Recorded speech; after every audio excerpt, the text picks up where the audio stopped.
Olá, meus amigos, que Deus abençoe a todos abundantemente em nome do Senhor Jesus. Você crê? Então receba agora, neste momento, a bênção de Deus. Daqui a pouquinho nós vamos falar com você sobre um assunto extremamente importante. Por que que muitas pessoas, talvez você seja uma delas, dizem assim: poxa, eu já estou na igreja há tantos anos, eu já tenho a minha fé em Jesus há 50 anos, mas eu ainda não obtive a resposta. A minha vida não deu uma guinada, não houve uma transformação. Eu já recebi bênçãos, eu já recebi a bênção para o meu filho, para o meu neto, já aconteceu isso, mas a minha vida por inteiro não foi transformada. Está vendo, parece alguma coisa. Por que Deus retarda tanto em ouvir as nossas preces? Nós estamos hoje aqui com o bispo Jadson e estamos também com o bispo Wagner, lá de Paraná. Ontem nós tivemos uma belíssima concentração de fé, foi o lançamento da pedra fundamental da catedral lá de Curitiba, que será belíssima para a honra e glória do Senhor Jesus. E nós tivemos lá cerca de 50 mil pessoas, né? Sim, senhor, 50 mil pessoas. Agora, uma coisa me chamou a atenção.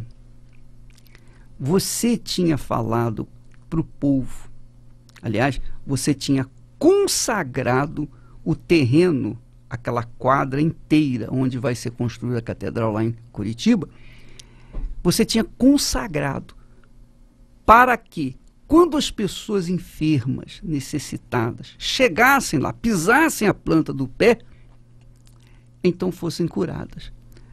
Conta pra gente aí agora, o Wagner, o que aconteceu depois disso? Nessa primeira parte, uma hora antes de começar a reunião, nós já tínhamos mais de 100 testemunhos. 100 pessoas colocaram os pés e foram curadas. A gente foi gravando vários testemunhos. A fé da pessoa foi ativada.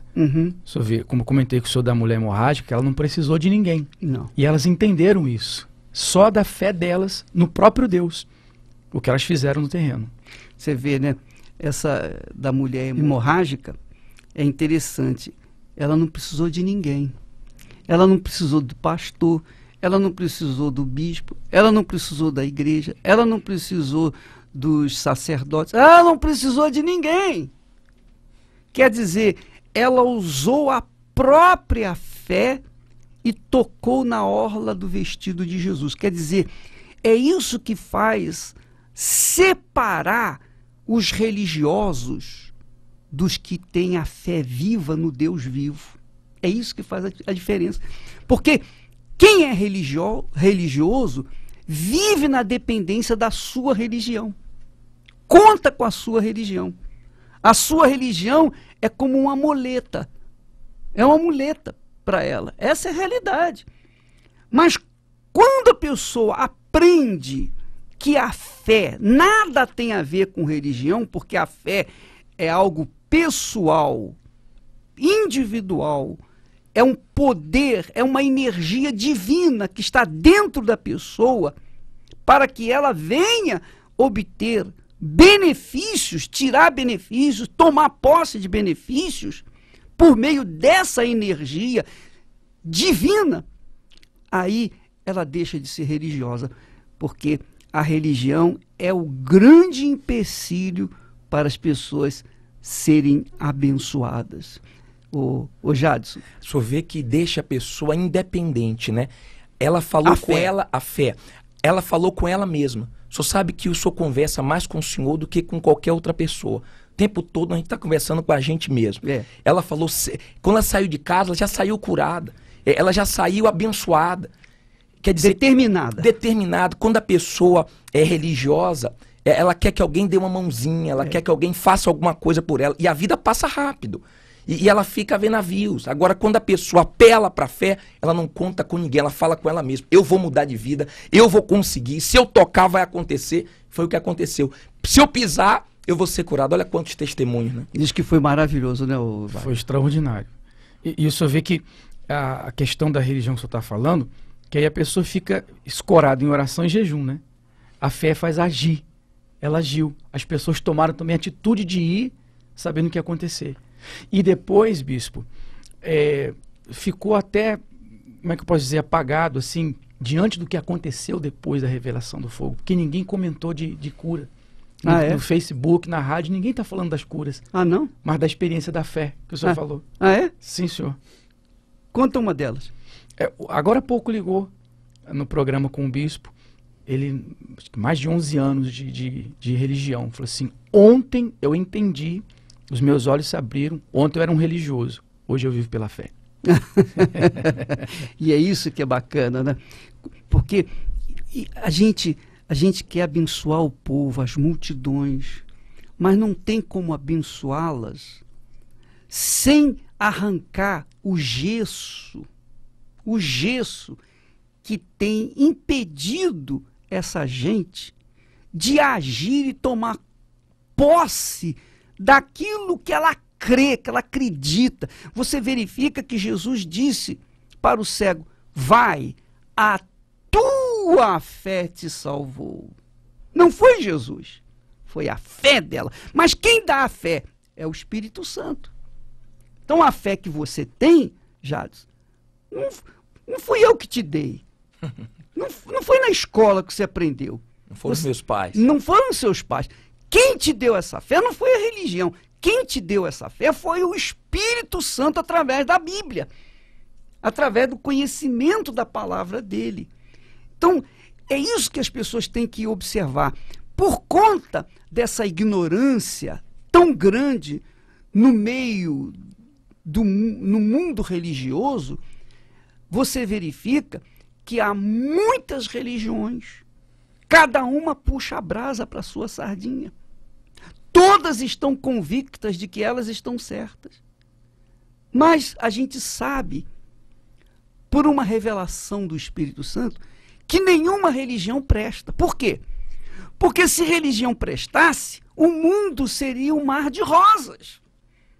Porque não existe nada nesse mundo que prolifera tanto quanto, que prospera tanto quanto as religiões. Infelizmente.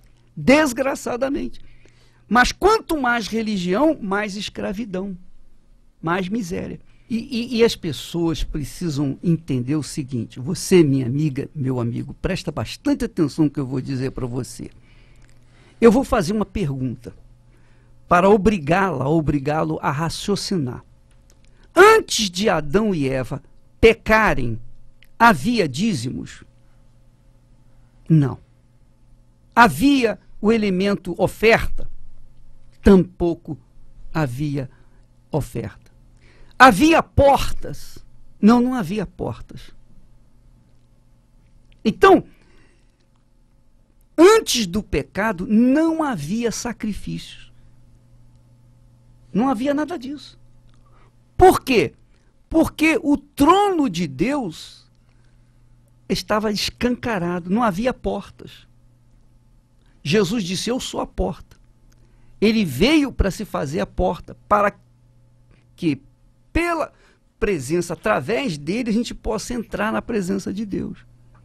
Então, antes do pecado, não havia necessidade de dízimo, oferta, sacrifícios, holocaustos. Não havia necessidade de nada, porque o homem, o ser humano, a criatura, tinha livre acesso à presença de Deus, do Criador. Agora, quando aconteceu a transgressão da palavra de Deus, quando aconteceu o pecado, quando aconteceu a rebelião, quando Adão e Eva se rebelaram contra a ordem de Deus, então Deus falou, então a partir de agora, vocês só entram na minha presença através da entrega total de suas vidas, através do sacrifício da sua vida. Eu não quero mais ninguém na minha presença que venha de mão beijada. Vai ter que vir, mas vai ter que provar com a sua própria vida, vai ter que provar com o seu próprio sacrifício, o sacrifício do seu eu, da sua vontade, da sua carne, que realmente me quer como parceiro, como aliado, como Deus. É muito forte. Aí começaram os dízimos, as ofertas, os sacrifícios, os altares. E mais, Deus, na sua infinita misericórdia, além de instituir esse caminho pelo qual nós podemos ter acesso a Ele, que é a porta, dízimos, ofertas, sacrifícios, sobretudo, Deus instituiu o elemento mais importante, que é a fé. Porque a fé tão pouco existia. Não precisava de fé. Deus estava ali, diante dele. É muito forte, né? Muito forte. Muito legal. Então, você vê, minha amiga, meu amigo, que não foi religião que Deus criou. Ele criou mecanismos pelos quais nós possamos entrar na presença dele e obter os benefícios que nós queremos. Então, o primeiro elemento que Deus criou para que a pessoa pudesse chegar até ele é a fé. Por isso que ele diz lá, o meu justo terá vida pela fé, só pela fé. Agora, é claro que a fé move a nossa mão, faz a gente tomar atitude. E esse ensinamento, as atitudes de fé que as pessoas precisam conhecer para aplicar em suas vidas e, consequentemente, serem beneficiadas, isso aí é uma revelação que é passada para aqueles que realmente estão disponíveis para aprender. A pior coisa é a pessoa ficar frustrada, né? Ela ter uma fé e não ver nada dessa fé. Isso nós não aceitamos, nós ficamos revoltados, isso não entra, não engole, não desce na gente. O senhor sabe que a palavra reclamação, ela tem ação no final, né?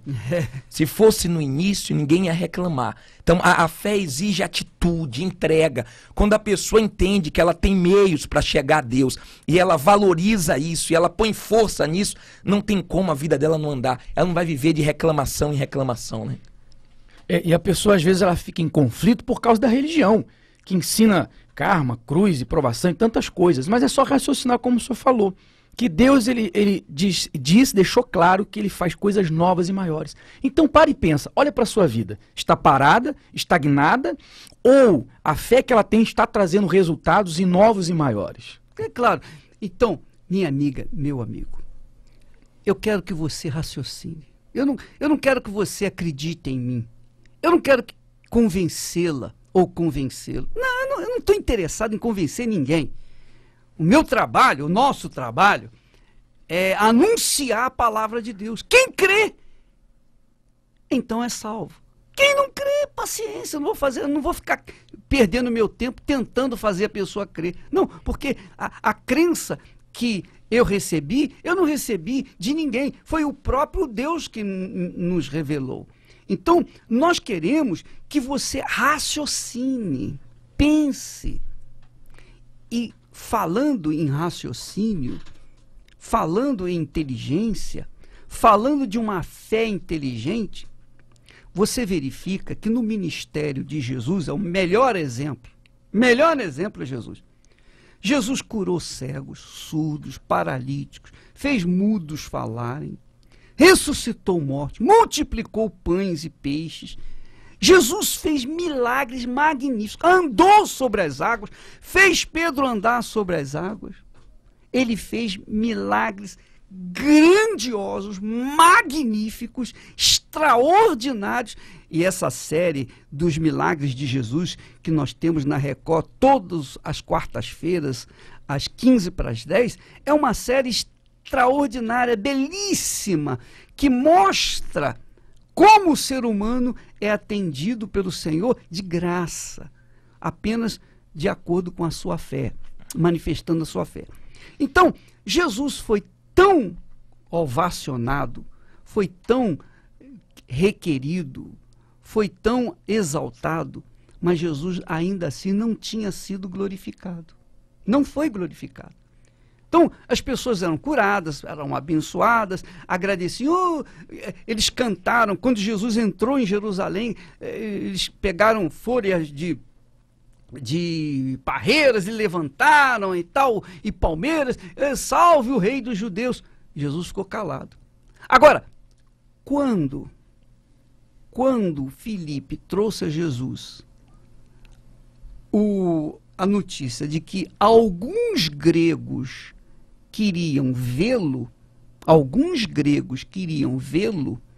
conhecê-lo, obviamente, então Jesus disse, agora é chegada a hora de eu ser glorificado. Por quê? Por que ele não foi glorificado antes com tantos milagres? Era a fé, manifestação da fé, que as pessoas receberam por conta da manifestação da fé.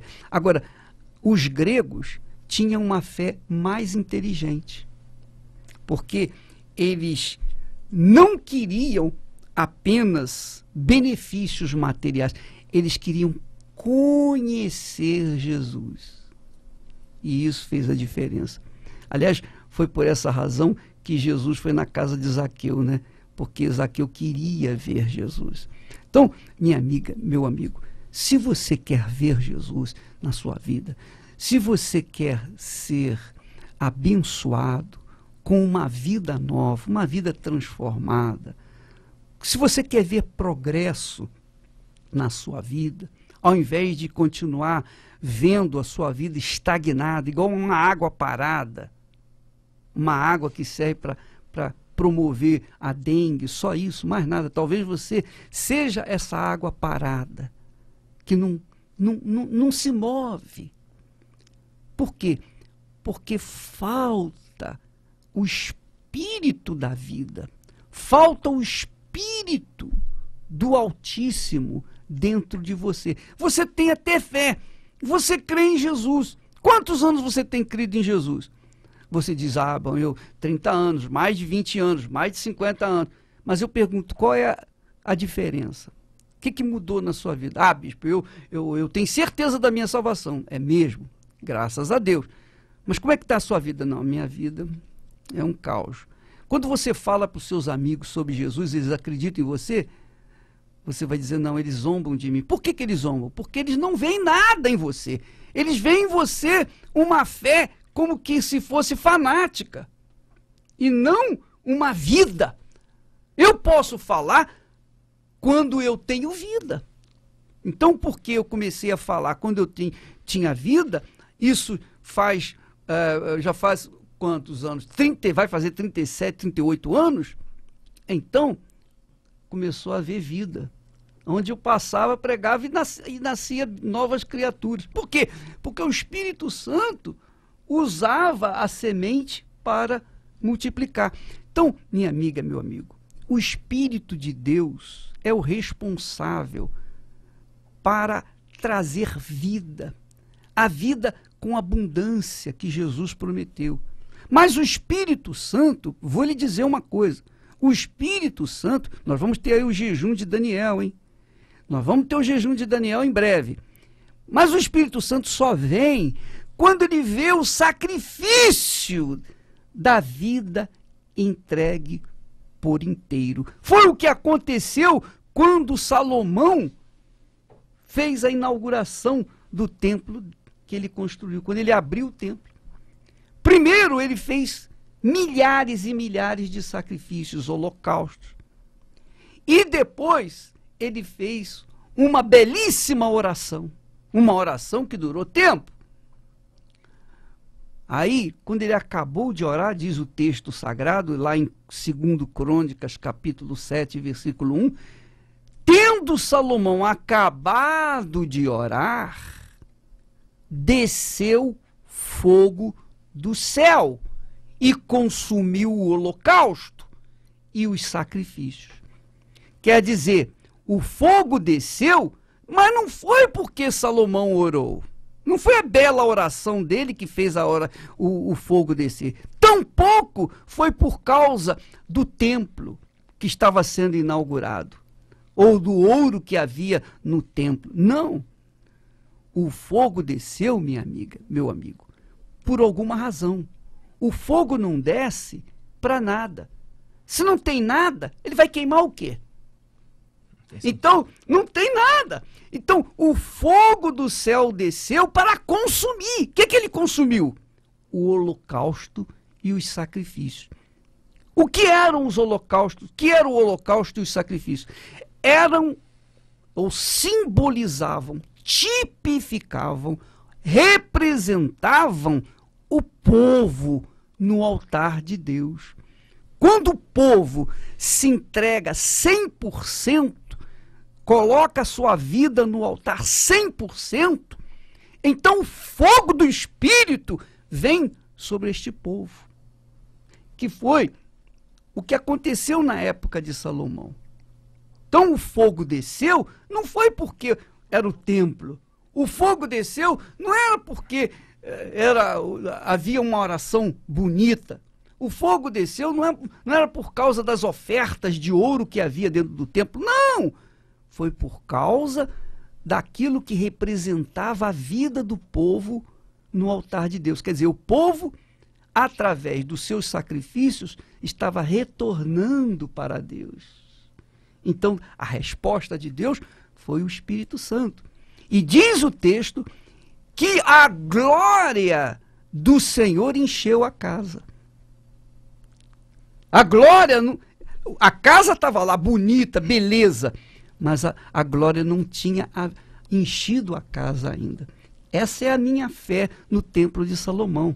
Não é por causa desse templo, dessa réplica que nós estaremos inaugurando, que o fogo de Deus vai descer. Não é por causa do templo, sacrifício de todo o povo da Universal, e outras pessoas também de outras igrejas têm também trabalhado com isso, no sacrifício. Não é por causa do templo, da beleza do templo, das autoridades, mas por conta do que significa, simboliza aquele templo. Um lugar onde estará o altar. E o altar é para quê? Para que serve o altar? O altar é um lugar alto, define-se um altar como um lugar alto, onde se faz sacrifícios a Deus. Então, sempre que Abraão, Isaac, os patriarcas tinham contato com Deus, eles erigiam um altar de pedras e ali derramavam azeite e ali eles tinham tido um encontro com Deus, havia uma comunhão com Deus. Então, o altar é o lugar que santifica a oferta. Mas oferta? É oferta. A oferta é dinheiro, é aquilo que se coloca em termos econômicos, mas aquilo simboliza. Aquilo para nós é dinheiro, para o ser humano é dinheiro, mas para Deus e para quem é espiritual, aquilo representa a vida do ofertante. Representa a vida do ofertante. Então, quando a pessoa faz o sacrifício, coloca no altar, então vem a resposta de Deus. Porque não por causa da oferta, que ser grande ou pequena, mas por causa da vida dela estar ali representada naquele sacrifício. Porque Deus não precisa de dinheiro, é verdade. Sem dúvida, é. Mas Deus vive, né, do louvor daqueles que foram salvos, que são as almas salvas. Então, a oferta representa o ofertante aonde? Quando está no altar. O altar representa Deus. E a oferta, o ofertante no altar. Então, o templo trazia ou encerrava essa fé, o lugar onde o homem, o ser humano, a criatura, tinha encontro com Deus, ou tem encontro com Deus. É muito forte, né? Quer dizer, antes do pecado, não havia oferta, não havia sacrifício, não havia fé, não havia... Nada disso havia. Não havia igreja, não havia templo, não havia nada. Mas com o pecado, então, Deus foi obrigado a arrancar de dentro de si o seu filho e enviá-lo como oferta para o ser humano a fim de que este ser humano pudesse ter uma porta, um caminho, um canal para entrar no templo, no Santo dos Santos. É muito legal isso, né? Quer dizer, o que Deus mais quer é esse fogo na vida da pessoa. É verdade. Ele deseja, e quem tem esse fogo também deseja que todos tenham. É verdade. E a gente não pensa em outra coisa, a gente acorda pensando nisso, a gente almoça pensando nisso, a gente vive em função disso. A gente quer que todo mundo tenha esse fogo. Agora, a pessoa agora está pensando, ela está analisando, por que esse fogo não veio para a minha vida ainda? E há quem diz assim, pô, acho que Deus não me quer. Não se trata de Deus não querer. A única maneira que a pessoa tem de expressar, não tem outra coisa, não ser o sacrifício, não tem duas opções, não tem três. É a única maneira de Deus descer, da pessoa representar toda a vida dela, a entrega. É através do sacrifício no altar. Vamos ficando por aqui. Que Deus abençoe a todos e até amanhã em nome do Senhor Jesus.